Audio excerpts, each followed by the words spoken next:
Hello, internet friends. My name is Bay. Welcome to my Final Fantasy XIV Endwalker MSQ journey. And this is the last bit. This is my initial thoughts and live reaction to the end of Endwalker. When the credits start rolling, and people, of course, were asking me, what did you think? After I gathered my thoughts.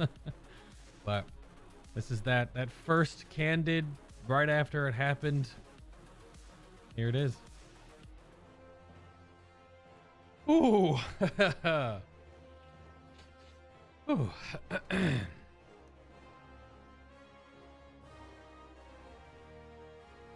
Ooh.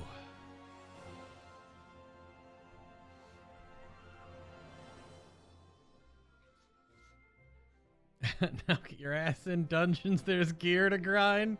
This freaking guy. What's my take on the MSQ? Better than Shadowbringers? I mean,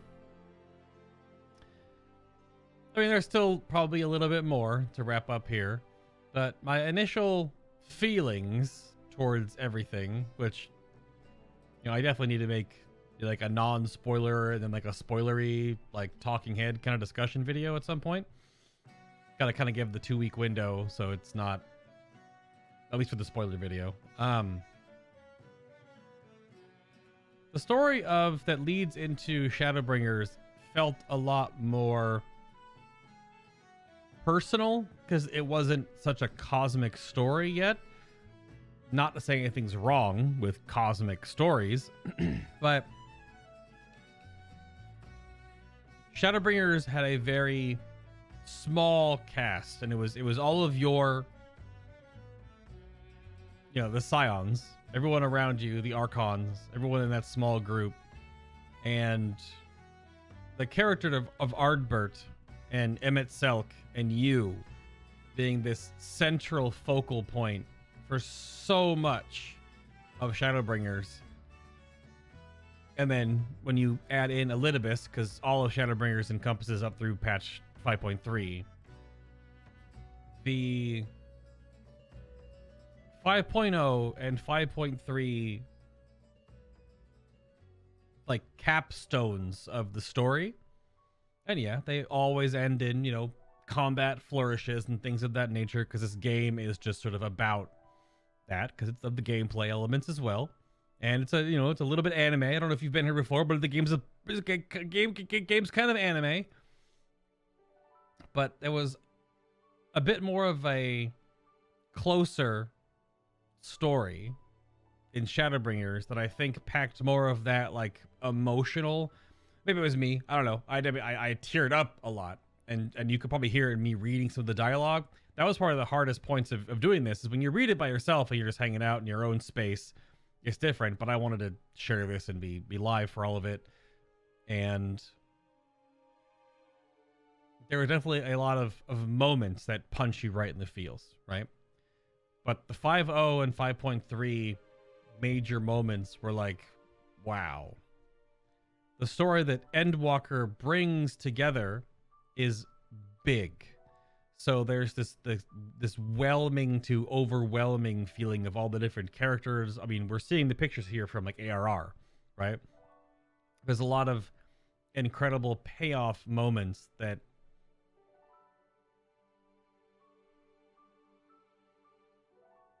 it's hard, right? Because some people will either think it's better or worse. Like, do you need deaths, and do you need to, like, you know, cry? And some people definitely are going to have huge emotional swings depending on either story.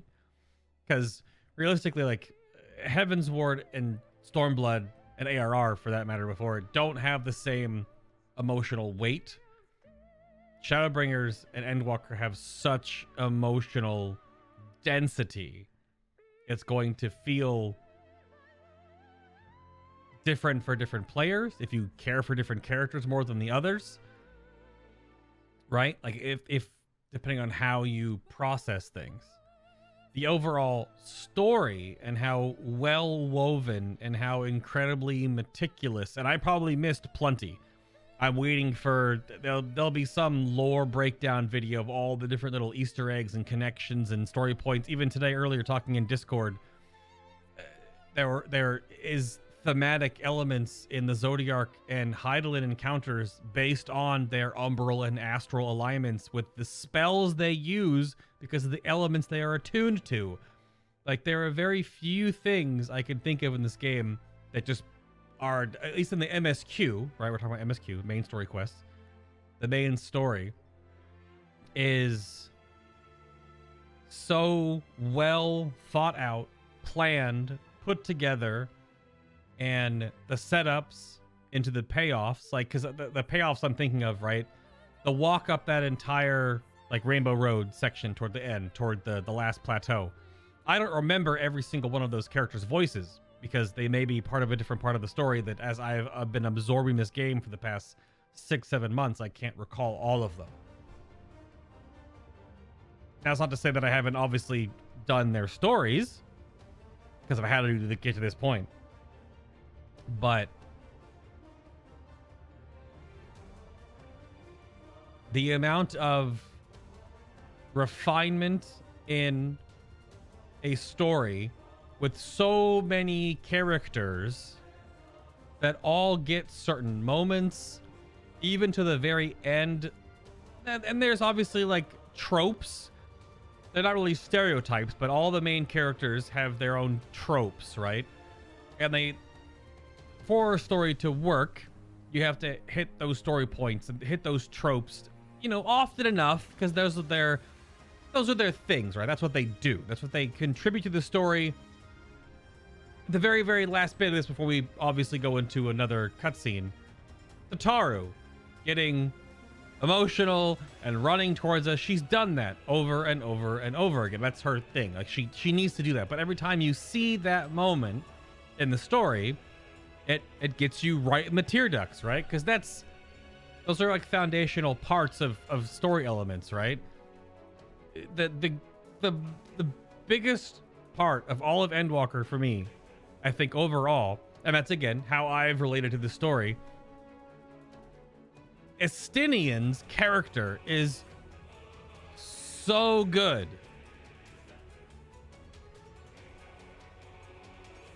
To see the creation of this character in Heaven's Ward all the way through till now is just such a feat of storytelling and character growth and tropes and little things and, you know, checklists on how do you make this character, you know, blah blah blah. Absolutely just mind-boggling. Just so incredibly good.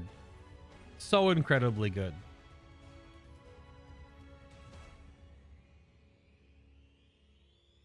But that's like a lot of where I'm drawing so many things from this story is watching the growth and the character progression. And I don't want to speak on the twins yet because I imagine there's probably something else coming here soon. The twins are obviously a super incredible big character of like the two of them together in this whole story, right? It was incredibly awesome. The poetry of you started with them in ARR, basically, because you're just farting around in an inn. I was in Gridania, for example, you know, doing who the heck knows what. Like, the feeling of this game when you first start is like, you don't, like, I have half of my life playing MMOs, right? World of Warcraft, SWTOR, living vicariously through Guild Wars 2 with my brother, and even like Terra back in the day and stuff. And I have a lot of history just playing this type of game. But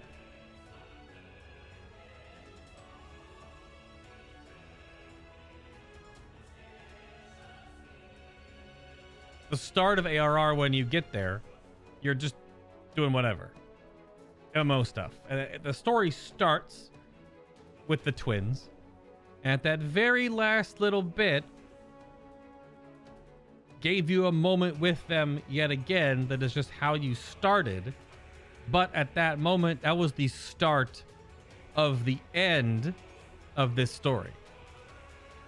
So it's moments like that that have to be planned and thought through and orchestrated from the writing team to the brilliant minds that are putting all these characters together. Not to mention, this is made in Japanese first and then translated out to 3 other languages, and I can only speak to the English because that's what I understand. But I posted this the other day in Discord of the Free Company, and then I obviously I liked the tweet so I can go back and find it. The voice acting studio that works together, I only assume it's like the English stuff. I don't know if it's through all the different localizations, but it's crazy to me how good so much of this story is just because of the voices lended to these characters. Because let's be real, Final Fantasy XIV, because it's still on older consoles, its graphics aren't like unreal, and it's like not super realistic, and the lip flaps are kind of just there, right? And you can see the pixels, and it's so, graphics aside, because I know it's levied some kind of criticism for that, of course, because graphics to some people matter so much more, but you can go back and play like Chrono Trigger, right? Just do like old pixel art based games before like pixel art became a style that is like perfected, but it's still pixel art.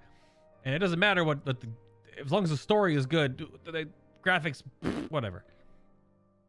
But it's so much of that comes through from the voice acting, which has to come from the writing, which has to come from the directing, and that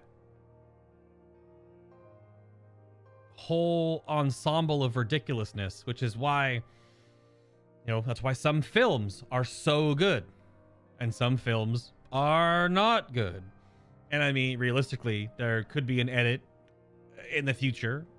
I imagine there have been for the past expansions. I haven't really looked for them, where you can essentially stitch together an entire cinematic edit of each of these expansions, each of these games for 14, and watch them like a film. That's why I compare it to a film. The amount of dialogue and story and everything else that goes into these is just massive. It's hard if you did only talking cutscenes, because there obviously are non-spoken. There are just text-based dialogue sequences. So you lose some of the story there. But all the different things that were set up, all the different things that were paid off, all the different Soken and his light motifs, just ridiculous. So many little nods to the older parts of the game.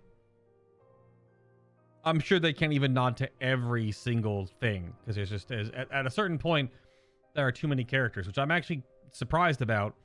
I definitely went into this knowing that we weren't going to make it out with every single character, and Xenos notwithstanding, I suppose. And there are technically characters that have left the story, right? So Hythlodius and Emmett Silk, because they have been kind of in they're side characters to a degree, right? At least in this story. Emmett Silk was way more in Shadowbringers, but I'm surprised that like everyone's still there as of currently. I don't know if something's gonna crazily happen in the next cutscene here, but it's hard to tell a story with so many characters and give them enough time, give them enough emotional depth, give them enough time with you, the player, to form relationships, love, hate, whatever, with any of them. Even down to small, like Hien on screen right now and Yugiri flying on that crazy bird in the background. They weren't part of this story directly. They're apparently going to be patch content, which is kind of just like said out loud because there's so many characters they can't include all of them.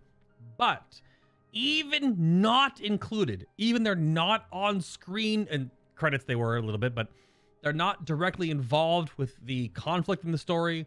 They weren't even directly, they're not talking in the story. There's no spoken dialogue from those two characters at all.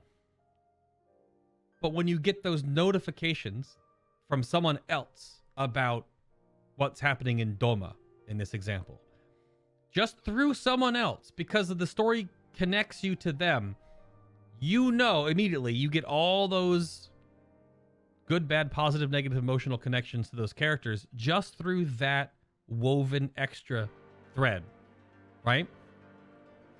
And you'll only get that if the characters are so well remembered. If you remember their characters, if you care about the characters, if you had a response to them one way or the other, like this jackass. And that's how a story works. If you don't have that, you'll have flimsy characters. You'll have, you know, the dead air feeling towards certain ones where you don't have an emotional connection, like you don't care about them. And I'll give it to some degree that if you're into this type of storytelling and anime in general, then there's so many amazing stories out there, just like there are in our side of the world too, right? So many amazing books and TV shows and film. But to bridge all of that and put this into a video game that has spanned now a decade, with all these characters, with all this story, to be able to pay off, wrap up, close out, move on from all. Some of the references though were a little straightforward, like they were talking to us, to the person in the chair behind the keyboard on the couch with the controller in their hand, right? Whatever. And it's a bit of the meta commentary on the game, is Yoshi P and his crew, the entire staff that works on Business Unit 3 over at Square Enix. Like, that's them speaking through the game to the players. And I haven't necessarily earned the tenure of all this because I've only been playing for the past going on 7 months now. But I've also soaked up so much story in that time. I just don't have I haven't been playing since day one. I did try playing 1.0 back in the day. I could not get the game to work properly. I could not get the game to patch properly. It was older, like peer-to-peer based patching systems and a launcher that was all in Japanese. So you had to read like an online forum to like, what buttons do I press? You know, all this old stuff back in the day where I remember walking around old Limsa Lominsa and then just like, I didn't know, no idea what to do. The version of the game that was original was just like nothing like it is today. I definitely have to watch that documentary about A Realm Reborn. That is for sure. But it's very good. Just the current ranking it's getting right now, I don't know if it should be more than Shadowbringers. I think it's going to be more than Shadowbringers from a player review point of view, due to best character in the game right there, by the way. It's going to be a higher review because of all of the stuff I just mentioned. It's all the story closure, all the emotional journey you're going on, everything. I'm still surprised that we didn't lose a major character. I'm just not every story needs to have that kind of stuff. There were obviously the whole sacrifice montage in Ultima Thule, but like you knew it wasn't the game's structure kind of betrays some of its storytelling sometimes. Although I did get faked out in Elpis when I knew there was a dungeon on the horizon, but there was none of our characters there. I did not expect to do a dungeon with the Ancients. That was very cool. But I knew there was a dungeon coming at the end, so how am I going to do a dungeon knowing the systems in the game with no Y'shtola, no Thancred, no Urianger, etc. So I was waiting for how that would happen. Part of it is you know what's going to happen, but what's the journey to get there, right?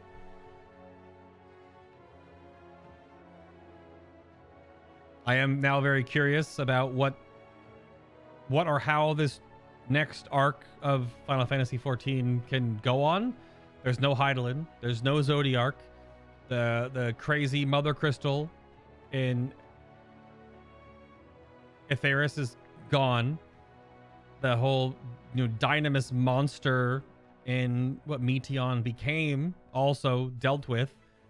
So now it's just Ether and Dynamis with no opposing force for or against, and nothing controlling Dynamis in a way that makes it into what became at the end of this whole stretch. So I'm quite curious, actually, how they can move from that. How is the story going to have a, you know, it's the yin and yang of those opposing forces, essentially. As the game was set up, there's always that umbral astral calamity type thing. And in somewhat of a Mass Effect-y way, if they have broken that cycle, and now all the fragments can, or reflections rather, can just be as they are, what the Dynamis explosion that Meteon became at the end, where does that go? All the stuff that Emmett said, which is just clearly Yoshi P writing a bullet list of things they want to do in the future and putting it into the game and having Emmett tell us them. All the locations, those are definitely going to be patch content places. There are going to be future expansions.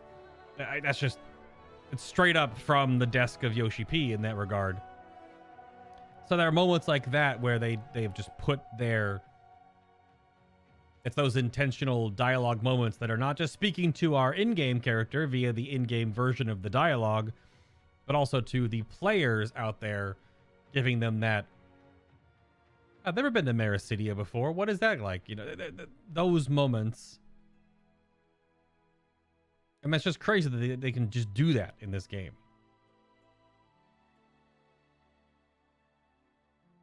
And it's been an absolutely incredible experience. I can't wait to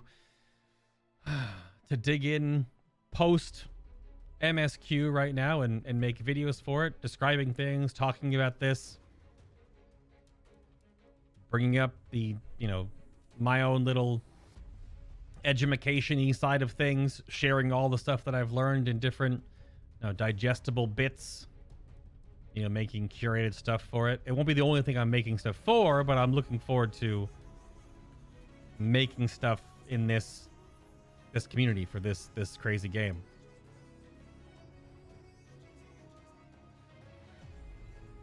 I think it has definitely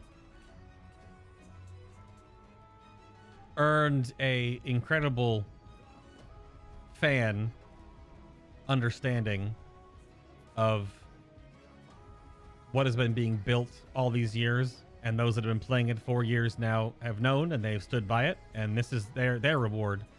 I was along for this ride, but if you've been playing this for years and years and years, then I can't imagine the difference in the weight that you would feel versus what I feel. But from the music, which is a huge part of Final Fantasy, I know, it's kind of a cop-out answer, but to the music, to the characters, to the voice acting, to the art of the sets and environmental stuff, again, because my little nod about some of the graphics aren't like, you know, super new gen or whatever. And it is funny sometimes when it goes into that, you know, extreme close-ups of characters, and you could definitely count the pixels. It's just how the game works. But yeah, well, there you go.